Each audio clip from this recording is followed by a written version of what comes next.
신약성경 257페이지 정도에 있습니다. 제가 가지고 있는 성경으로는 257면 로마서 12장 1절 2절 말씀, 함께 하나님의 말씀을 합독하도록 하겠습니다. 함께 봉독합니다.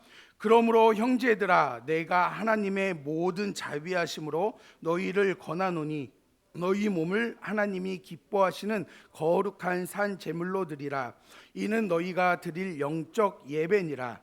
너희는 이 세대를 본받지 말고 오직 마음을 새롭게 함으로 변화를 받아 하나님의 선하시고 기뻐하시고 온전하신 뜻이 무엇인지 분별하도록 하라. 아멘. 믿음과 행함으로 드리는 예배라는 말씀의 제목을 가지고 함께 은혜를 나누고자 합니다. 여러분들이 혹시 로마서를 읽어 보셨는지를 모르겠지만 또 안 읽어 보신 분들도 있을 거예요. 지금 저도 이제 사무실에서 성경을 이제 읽고 있습니다. 신학식 성경부터 해가지고 올해 이제 목표가 삼독을 한번 해보자 이렇게 해서 조금씩 읽고 있어요. 여러분들도 성경을 조금씩 읽었으면 좋을 것 같고 어려우면 신약 성경부터 시작을 해도 괜찮습니다. 로마서 11장까지는 교리적인 이야기를 합니다. 11장에 걸쳐서 구원이 무엇인지, 구원을 어떻게 받는지, 도대체 우리가 무엇을 믿어야 구원을 얻는지에 대한 부분들을 설명하는 것이 로마서 1장부터 11절입니다. 11장까지예요. 그리고 12장부터는 무엇이냐면 그 믿는 것을 가지고 어떻게 삶으로 살아가야 하는지 실천에 대한 이야기가 12장부터 이야기를 하는 것입니다. 그래서 12장은 그리스도인의 실천적인 삶에 대해서 이야기를 합니다. 그래서 12장 1절에 보면 어떻게 시작하죠? 그러므로, 첫 단어가 그러므로예요. 왜 그러므로입니까? 즉 너희가 복음을 듣고 믿어 구원을 받았으니 그러므로 어떻게 살아야 하는지 이 말씀을 통해서 기억하라 라고 이야기를 하는 겁니다. 그러니까 믿음과 행함 이것을 우리는 구분해서 이야기를 하는 경우들이 있는데 그러면 안 되고 오늘 말씀처럼 믿는 사람은 어떻게 행함으로 살아내야 되는지 이야기하는 거예요. 근데 우리는 어떻게 하죠? 교회는 다니는데 신앙의 삶의 행위들은 없어요. 또 어떤 분들은 꼭 자기가 어렸을 때 교회를 다녔대. 그래서 직장에서 행위를 해요. 야, 너 교회 다녀. 너 예수 믿어. 야, 교회 가면 그냥 가면 되냐. 예물도 준비하고 해서 가야 돼. 그러면서 초신자들한테 막 가르쳐줘요. 그래서 혹시 뭐 장로님이세요? 아니면 안수 집사님이세요? 물어보면 뭐라고 할까요? 자기는 교회 안 다닌대요. 자기는 교회 안 다니대요. 근데 어떻게 그렇게 잘하시냐니까 자기 어렸을 땐 다녔대요. 그리고 자기는 마음으로 믿고 있다고 이야기는 해요. 그러면서 뭐냐면 행동으로는 막 복음을 전하는 모습들이 있는데 정작 자신은 예배자의 삶으로 나아가진 않아요. 그런 분들도 종종 뵌 적이 있습니다. 그런 것처럼 어떤 때에는 어떤 분은 믿음만 가지고 이야기하는 분들이 있고 어떤 분은 그냥 실천하면서 그냥 마음으로 교회 그냥 예수님 믿으면 되지 꼭 교회 간다고 구원 받아? 이렇게 이야기하시는 분들이 있어요. 맞습니다. 교회 온다고 해서 꼭 구원받는 거 아니에요. 이 자리에서도 지옥 가시는 분들이 있을 수 있어요. 제일 위험한 사람은 목회자가 제가 볼 때는 제일 천국에 못 갈 것 같긴 해요. 요즘 하는 목사님들 보면 목사님들이 제일 천국에 못 갈 것 같아서 걱정인데 저만이라도 들어가고 싶어가지고 욕심을 내고 있습니다. 근데 어쨌든 우리에게 무엇이냐면 교회에 다닌다고 해서 꼭 구원을 받는 것은 아니지만 교회에 오면 교회 안 다니는 분들보다 더 큰 많은 유익들이 있습니다.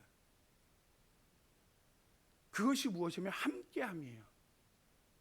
하나님과 함께하는 그 놀라운 삶을 살아내는 것, 이게 결코 쉽지 않아요. 아니 옆에 눈에 보이는 사람 말도 듣지 않고 그 사람과 연합도 이루지 못하면서 보이지 않는 하나님의 말씀을 듣고 하나님과 연합을 해서 신앙생활을 하며 나아간다? 결코 쉬운 게 아닙니다. 그리고 내가 힘들고 어려울 때에 누군가 옆에서 조언해주고 그 삶보다 더 어려움 속에서도 신앙을 지키는 분들을 통해서 위로를 얻고 힘을 얻습니다. 그래서 교회라는 곳은 나쁘거나 또 좋지 않은 것이 아니라 서로의 어려움들을 붙잡아주고 세워주고 더 건강하게 성장할 수 있도록 도와주는 역할을 해요. 그래서 교회는 무엇이냐면 가정과 같습니다. 여러분들 직장 생활을 할 때 얼마나 힘들어요. 수많은 사람들이 나를 제대로 모르면서 판단하고 지적질하고 이야기하는 분들이 얼마나 많이 있나요? 그런 전투적인 곳에 있다가 교회 오면 얼마나 좋아요. 그렇지 않나요? 저만 좋은가 봐요. 근데 그런 것을 통해서 가정에서 위로를 얻고 힘을 얻음으로 다시 한번 신앙생활을 하는 것처럼 무엇이냐면 교회는 그러한 역할을 합니다. 그렇기 때문에 무엇이냐면 신앙에서 믿음과 행위는 꼭 하나로 뭉쳐져 있고 그것을 통해서 무엇이냐면 하나님이 기뻐하시는 온전한 예배가 시작이 되어진다라는 거예요. 그래서 믿음과 행함으로 드리는 예배예요. 믿음만 있다고 해서 되는 것이 아니라 행함만으로만 하면 되지라는 그러한 것으로 신앙생활을 한다고 해서 하나님이 기뻐하시지 않는다라는 것입니다. 이 두 가지를 다 가져야 돼요. 그러려면 어떻게 우리가 두 가지를 다 가지고 예배를 드려야 할까요? 첫 번째로 우리 몸을 산 제물로 드려야 합니다. 1절에 있는 말씀을 다시 한번 읽어볼까요? 본문에 있는 1절 다시 한번 읽겠습니다. 시작. 그러므로 형제들아 내가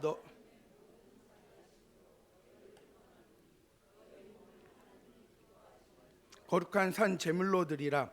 이는 너희가 드릴 영적 예배니라. 아멘. 여기에서 보면 드린다, 거룩하다, 제물 이러한 단어가 막 나오고 있습니다. 한 번만 더 넘겨주시겠어요? 보면 여기에서 몇 가지가 있는데 우리가 기억할 것이 있습니다. 몸이라고 하니까 우리가 자꾸 뭐예요? 육체를 생각해요. 그래서 어떻게 할까요? 몸이 교회에 와 있어야 돼. 뭐 이렇게. 제가 목을 너무 썼죠. 몸이 교회에 와 있어야 돼라고 하지만 그걸 얘기하는 게 아니에요. 육체적인 것도 포함이지만 그게 아니라 뭐죠? 사람의 전체적인 삶. 그러니까 이곳에서도 여러분들이 지금 예배를 드리고 있지만 어디에서도요? 밖에서도 예배를 드리는 예배 중이다라는 거예요. 그리고 거룩하다라는 단어는 무엇이냐면 어떤 목적에 의해 구별된 것. 거룩하다고 하면 우리가 무엇만 생각하죠? 깨끗해야 돼, 깔끔해야 돼, 흠이 없어야 돼 라고만 생각하지만 그 거룩하다라는 의미가 무엇입니까? 하나님께서 제물을 왜 거룩하게 따로 구분하라고 했어요? 그거는 하나님께 드려질 제물로 쓰려고 따로 구분해 놓는 거예요. 그러니까 거룩한 건 어떤 목적에 의해 구별된 것. 여러분들은 무엇이라고 부릅니까? 거룩한 성도. 왜 거룩한 성도입니까? 하나님께서 여러분들을 통해서 어떠한 일을 하시기 위해서 구별해 놓으신 거예요. 그냥 구원받기만 하려고 해 놓으신 게 아니라 여러분들을 구분시켰어요. 그리고 영적 예배니라 하잖아요. 영적, 합리적이고 이성적이라는 거예요. 그러니까 어떤 게요? 우리의 전체적인 삶으로 구분해서 하나님 앞에 드려지는 그 삶이 합리적이고 이성적이고 하나님이 받으실 만한 예배다라고 말씀하는 겁니다. 그리고 여기에는 제가 기록하지 않았지만 제물이라는 의미, 제물이라는 단어도 있죠. 여기 너희 몸을 하나님이 기뻐하시는 거룩한 산 뭐로요? 제물로. 거룩한 산 제물로 드리래요. 제물이 원어를 보니까 그냥 제물이 아니라 뭐라면 희생 제물이라고 써 있어요. 희생 제물이면 어떻게 해야 되죠? 그 제물을 드리려면 어떻게 해야 돼요? 잡아서 죽여서 각을 떠가지고 드려야 돼요, 제물을. 근데 뭐라고 되어 있습니까? 본문에 보면 산제물이에요. 잡지 않는데요. 왜 잡지 않을까요? 우리는 이미 한번 잡혔어요. 무엇을 통해서요? 십자가를 통해서. 그래서 예수 그리스도를 통해서 어떻게 했습니까? 우리가 잡힌 거예요. 그래서 고린도후서 5장 17절 말씀입니다. 그런즉 누구든지 그리스도 안에 있으면 새로운 피조물이라. 이전 것은 지나갔으니 보라 새 것이 되었도다. 누구든지 그리스도 안에 있으면 새로운 피조물이래요. 그래서 그리스도와 함께 우리는 십자가에서 죽고 그리스도와 함께 우리는 부활해서 살아있는 거예요. 그래서 우리가 뭐라고요? 산재물, 죽은 재물이 아니라. 그래서 희생제물인데 그냥 죽은 잡는 게 아니라 살아 팔딱팔딱 뛰는 제물로 하나님 앞에 드려진대요. 그렇기 때문에 우리는 어떻게 해야 됩니까? 하나님 앞에 우리의 몸과 마음을 잘 정결해서 드려야 돼요. 우리 몸을 산 제물로 드린다는 건 무엇입니까? 우리의 몸을 산 제물로 살아있는 제사, 살아있는 제물로 드리라는 말씀인데 그게 어떠한 의미입니까? 산 제물이 무엇일까요? 우리의 전 인격적인 삶을 어떻게 하는 거예요? 하나님 앞에 드리는 거예요. 교회 왔을 때만 착한 척하지 마시고 저한테. 그리고 다 온화한 것처럼 맨날 웃고 밖에 나가서 인상 쓰면서 눈 부라리고 할 말 못할 말 구분 안 하고 상처 주는 말 팍팍 하고 그러면서 뭐라고 하죠? 그걸 해야 저 사람이 알아. 근데 그게 그리스도의 마음입니까? 하나님 앞에 드리는 예배자의 삶의 태도로 하는 겁니까? 물론 혼내야 될 때 있어요. 또 가슴 비수가 꽂히는 것처럼 말을 해야 될 경우들도 분명히 사회생활을 하다 보면 있습니다. 없다고 말 못해요. 왜냐면 저도 부교육자 때 담임 목사님한테 싫은 소리 들은 적도 있고 부교육자였지만 후배들한테 싫은 소리 할 때도 있었어요. 그럼에도 불구하고 그러한 상황 속에서도 무엇을 생각해야 됩니까? 내가 하나님께 드려진 산 제물이다. 그러면 어떻게 해야 돼요? 험악한 잘못된 말이 아니라 옳고 그름으로 정확하게 이야기하고 마음의 상처가 아니라 그 일에 대한 부분들로 그들에게 설명해 줄 수 있습니다. 우리 몸이 산 제물이 되기 위해서는 먼저 우리를 어떻게 해야 될까요? 거룩하게 해야 돼요. 거룩하게. 거룩하다라는 게 무엇입니까? 제물로 드릴 동물은 흠과 티가 없는 것이어야 한다는 거예요. 흠과 티가 있으면 제물로 안 돼요. 하나님 앞에 드려질 때에 전박이 안 됩니다. 그냥 쉽게 말하면 그런 잡털 같은 게 하나도 없이 온전히 깔끔해야 되고 상처가 없어야 돼요. 그런 동물 찾기가 쉬울까요? 찾기가 어렵습니다. 그렇기 때문에 그것을 구분하여서 잘 관리해서 하나님 앞에 드려지는 거예요. 제물로 드릴 동물은 흠과 티가 없는 것인 것처럼 우리들은 하나님께서 쓰시려고 구별해 놓았습니다. 그런데 우리를 쓰시려고 구별해 놓았는데 우리가 잘못된 생각을 가지고 잘못된 말들을 하고 잘못된 행위들을 해요. 구별된 거 맞습니까? 아니라는 거예요. 하나님이 구별해 놓으셨음에도 불구하고 우리가 거부하고 거절하는 행위들을 하는 거랑 똑같습니다. 우리는 어떠한 자들입니까? 우리를 성전 삼으시고 구별하셔서 세상의 빛과 소금의 역할을 감당하는 자로 세우셨습니다. 고린도전서 6장 19절에서 20절에 있는 말씀인데 우리 한번 같이 읽어볼까요? 함께 하나님의 말씀을 읽도록 하겠습니다. 고린도전서 6장 19절에서 20절 읽겠습니다. 시작. 너희 몸은 너희가 하나님께로부터 받은 바 너희 가운데 계신 너무 빨리 넘겼어요. 너희는 자신의 것이 아니라 값으로 산 것이 되었으니 그런즉 너희 몸으로 하나님께 영광을 돌리라. 아멘. 너희 가운데 누가요? 우리가 하나님이 우리를 선택하시고 우리를 부르셨어요. 그리고 그 부르심 속에서 무엇을 하셨습니까? 우리와 함께 계세요. 하나님이 우리와 함께 하심으로 자동으로 우리가 어떻게 된 거예요? 성전이 된 거예요.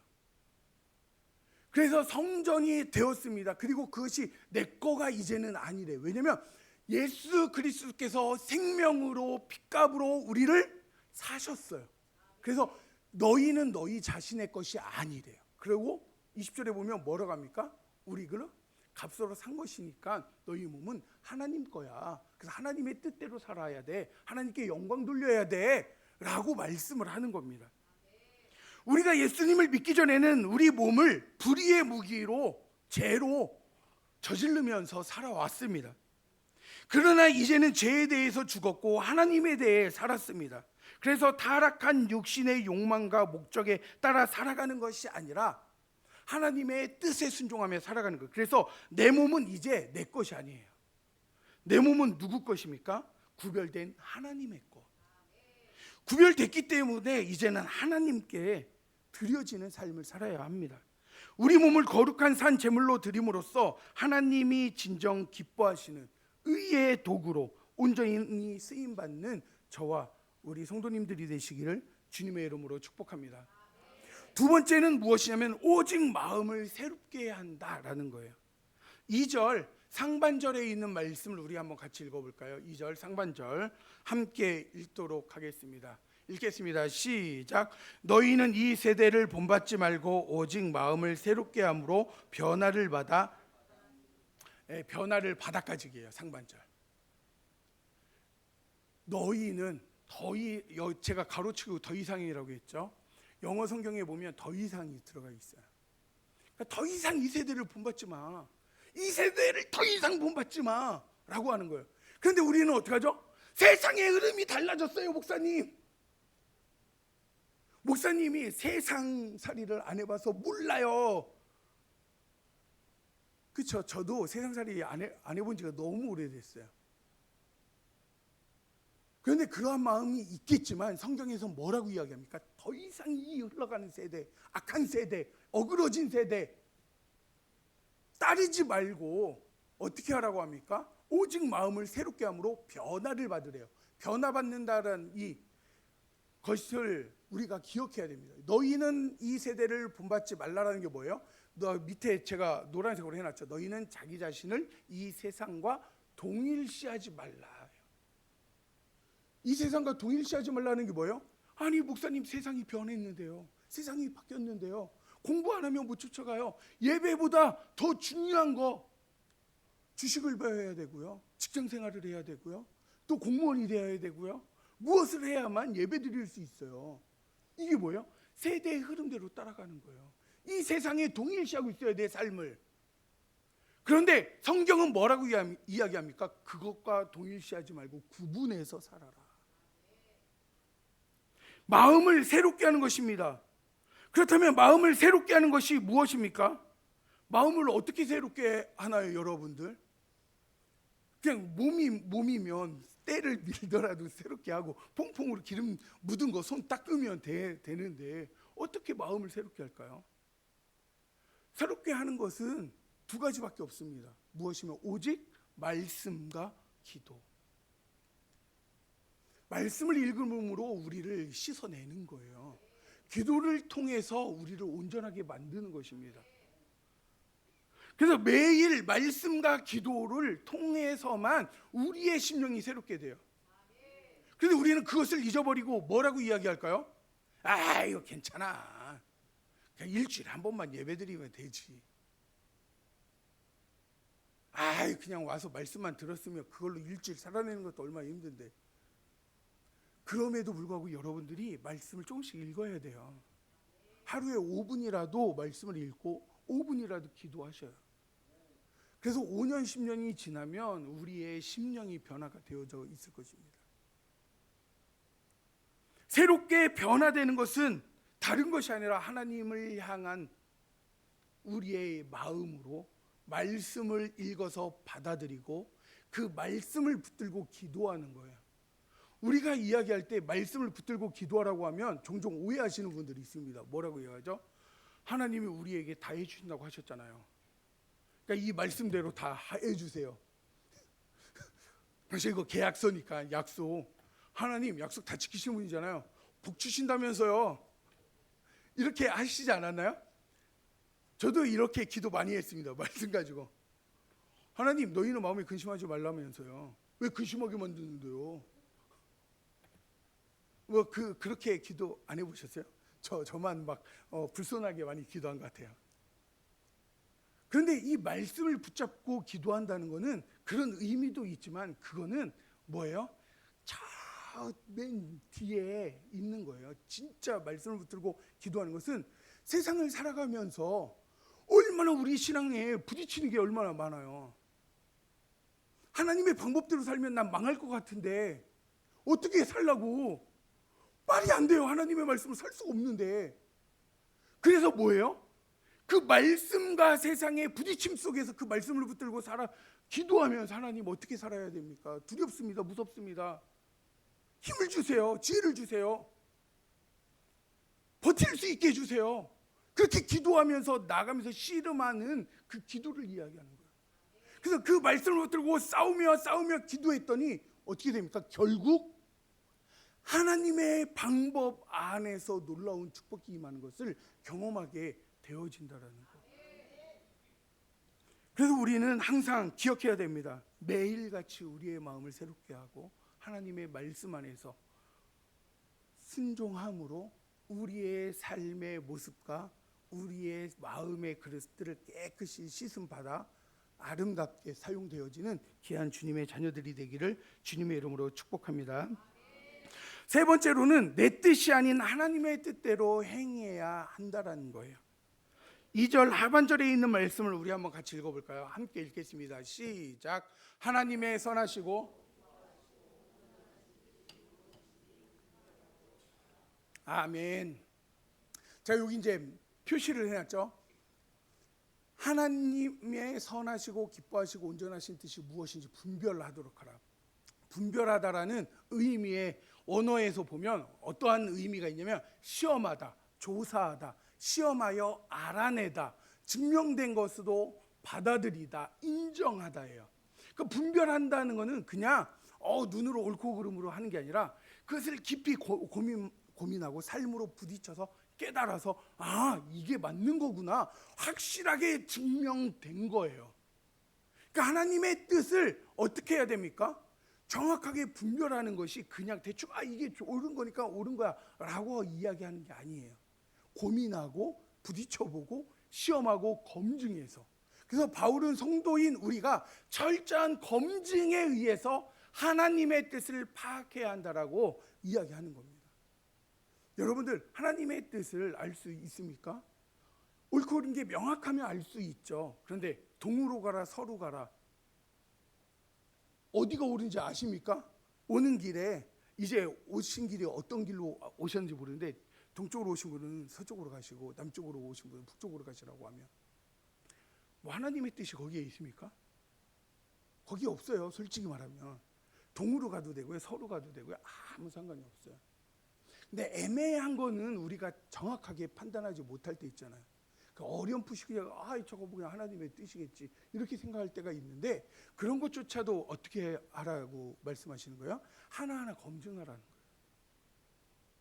차근차근 알아낼 때에 무엇을 이야기하냐면 그걸 통해서 하나님의 분명한 확실한 뜻을 알아간다는 겁니다. 실행하여 사실임을 확인해라. 이게 뭐냐면 분별하다예요. 분별하다는 말이 다른 말로는 입증하라라는 거예요. 입증하라. 하나님의 뜻을 입증하래요. 입증한다는 건 무엇입니까? 이게 맞아 라고 내가 생각하는 것만이 아니라 다른 사람에게도 어떻게 하는 거죠? 이게 정확한 정답이야 라고 알려주는 것. 이게 입증이에요. 성문제에서 1 더하기 1이 뭔지 아시나요? 1 더하기 1 모르세요? 혹시 너무 쉬워서 모르는 거죠. 5 더하기 5는요? 네, 한 분만 알고 계세요. 역시 똑똑하신 분이라. 근데 이 10 정확하게 알고 있는데 이거를 입증을 해야 되잖아요. 어떻게 입증해요? 우리가 어린아이한테 가르쳐줄 때 콩알 5개 합치고 이게 몇 개야? 이런 식으로 알려주잖아요. 그런 것처럼 입증하라는 거예요. 그냥 우리가 그냥 세상 하나님의 말씀대로 내가 분별해서 옳고 그름만 가지고 내가 살면 돼가 아니라 그 삶으로 누구에게요? 다른 사람들에게 입증하고 보여주라고 이야기를 하는 것입니다. 하나님의 뜻이 무엇인지 확증된 것으로 받아들이고 그것을 실행하면서 하나님의 놀라운 은혜들을 주시는 그 기쁨을 누리라는 거예요. 다시 말해서 우리 삶에 하나님께서 자라게 하시고 맺게 하시는 열매를 보면서 그분의 방법과 뜻이 옳다라는 것을 알고 또 그것을 전하는 삶. 하나님의 뜻을 분별했다면 반드시 행하라는 것을 이 단어에 들어가 있는 것입니다. 그런데 우리는 어떻게 하죠? 하나님의 뜻을 알고 끝내는 경우들이 참 많이 있어요. 우리는 그러한 삶을 살면 안 됩니다. 그리고 우리가 하나님의 뜻을 분별했다면 어떻게 해야 되죠? 내 뜻대로가 아니라 아버지의 뜻대로 순종하는 것을 가지고 살아야 돼요. 그런데 우리는 어떻게 하면 이거 하나님의 뜻이야 그러면서 자기 뜻을 하나님의 뜻으로 포장하는 경우들이 많죠. 어떤 때 그러한 경우들이 있을까요? 제 경우를 생각해 보았습니다. 저희 여러분들 교회가 부흥해야 됩니다. 100명, 200명 부흥해야 돼요. 부흥하면 정말 좋죠. 하나님 뜻 안에서. 그런데 부흥해야 됩니다 하면서 무엇하죠? 제가 노예 가면요 목이 힘줄 거예요. 우리 교회 참 부흥하고 있어요.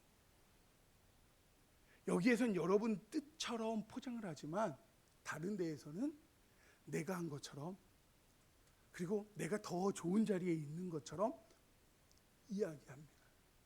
이게 뭐예요? 내 뜻이에요. 여러분들이 열심히 봉사합니다. 그런데 아무도 안 알아준다고 시험에 들어서 내가 어제 그 눈을 헤치고 와서 청소를 했는데 아무도 안 도와줘. 목사님이 내다보지도 않았어. 그렇게 생각이 들면 어떻게 되죠? 내 뜻을 세우기 위해 한 거밖에 안 되는 거예요. 간혹 그러한 마음에 시험이 들 수 있어요. 가끔 보면은 목회자가 성도가 왔으면 그래도 얼굴을 내다봐야죠. 그게 맞는 건데 그것조차도 하지 않고 있으면 진짜 바빠서 그러시겠지만 그럼에도 불구하고 어떻게 해요? 얼굴을 좀 내다보고 하는 게 맞긴 해요. 그런데 누가 옳고 그름이 있을 수 있어요. 그럼에도 불구하고 하나님의 뜻은 그것을 따지는 것이 아니라 내 자신 스스로 하나님과 약속하고 하나님의 일을 하는 거기 때문에 그거에 시험을 들거나 서운해하면 안 되는 것이고, 그런 서운한 마음이 있으면 어떻게 해야 된다고요? 하나님 앞에 나와서 엎드려서 기도하면서 이렇게 서운한데 어떻게 합니까? 기도해야 한다라는 거예요. 그래서 우리는 기억할 것이 무엇이냐면 하나님의 뜻대로 행하는 자가 진정한 구원을 받은 자입니다. 마태복음 7장 21절에 있는 말씀인데 우리 한번 같이 읽어볼까요? 마태복음 7장 21절에 있는 말씀 함께 읽겠습니다. 시작. 나더러 주여 주여 하는 자마다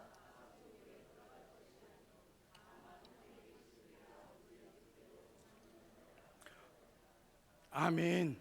이 말씀이 무엇입니까? 주님께서 모른다고 했더니, 주님 제가 병을 고쳤습니다. 복음을 전했습니다. 주의 이름으로 능력을 행했습니다. 우리말로 바꿀까요? 주님 교회를 부흥시켰습니다. 주님 제가 청소했습니다. 교회를. 주님 교회 식사 대접을 했습니다. 설거지를 했습니다.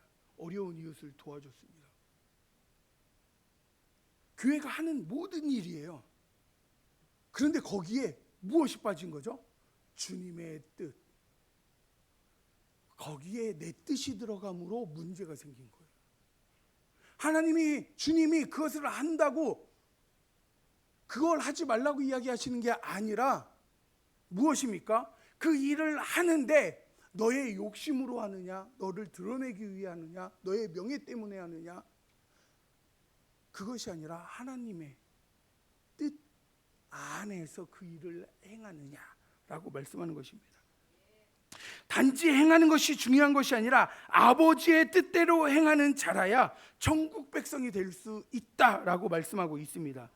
사랑하는 성도 여러분, 우리가 진정 하나님을 믿는 신자라면 하나님 말씀에 순종하게 되어 있습니다. 하나님 말씀대로 살아가게 되어 있습니다. 그러므로 하나님을 믿는 우리의 목표는 언제나 무엇이 되어야 합니까? 하나님의 뜻이 되어야 합니다. 우리의 믿음은 내 뜻이 아닌 주님 뜻대로 행할 때에 자라나게 되어 있습니다. 내 뜻대로 할 때는 더 어린아이가 되는 거예요. 어리광이 되어집니다. 왜요? 청소를 하는데 목사님이 안 내다본다고, 설거지 했는데 목사님이 그거 힘든 거 안 알아줬다고.